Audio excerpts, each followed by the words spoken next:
Bei diesem Album war es mir sehr, sehr wichtig, auch nochmal eine weitere Perspektive sozusagen auf mein Instrument, auf das Horn zu geben. Und das erste Album war mit Horn und Klavier, das zweite Album mit Horn und Orchester.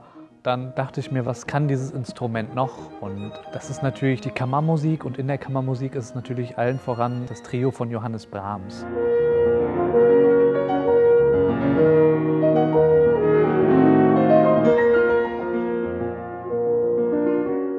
Dieses Trio ist insofern etwas ganz Besonderes, da Johannes Brahms ja selbst in seiner Kindheit Horn gespielt hat. Also er hatte eine klare Vorstellung von diesem Instrument.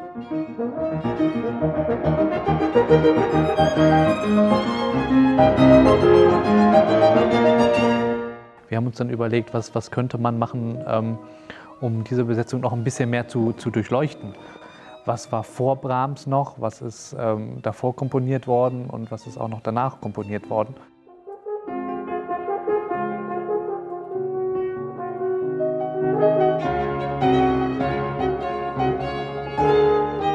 Was ich an den Duvernoy-Trios wirklich interessant finde, ist, als Pianist spielt man auch nicht wirklich oft italienische Oper. Und das ist für uns so eine der ganz wenigen Möglichkeiten, mal in einer kleinen Kammermusikbesetzung so etwas zu machen wie eine Oper im Taschenformat. Und dann haben wir natürlich den zweiten Franzosen mit Charles Coquelin, der seine Quatre Petites Pièces knapp 100 Jahre später nach Duvernoy komponiert hat. Die 4 Stücke, die bieten einen ziemlichen Kontrast, was die Klangfarben von dieser Besetzung angeht. Coquelin treibt das sehr an die Grenzen der Zärtlichkeit und sicherlich auch Gesanglichkeit.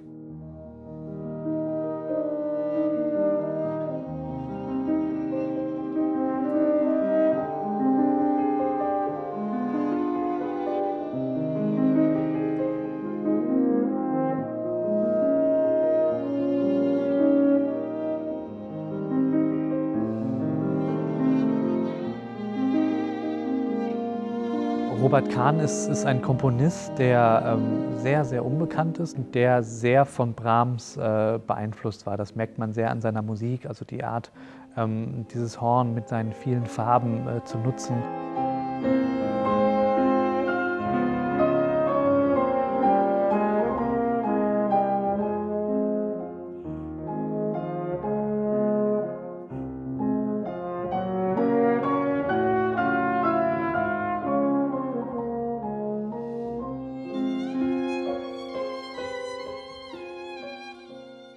Für mich es war schon letztes Jahr ein besonderes Erlebnis, als wir mit Felix auf der Bühne gespielt haben, auch eben das Horn-Trio. Für mich ist diese Konstellation, wir drei zusammen, insofern etwas Besonderes, da ich bei beiden von euch, als ich kleiner war, Unterricht hatte.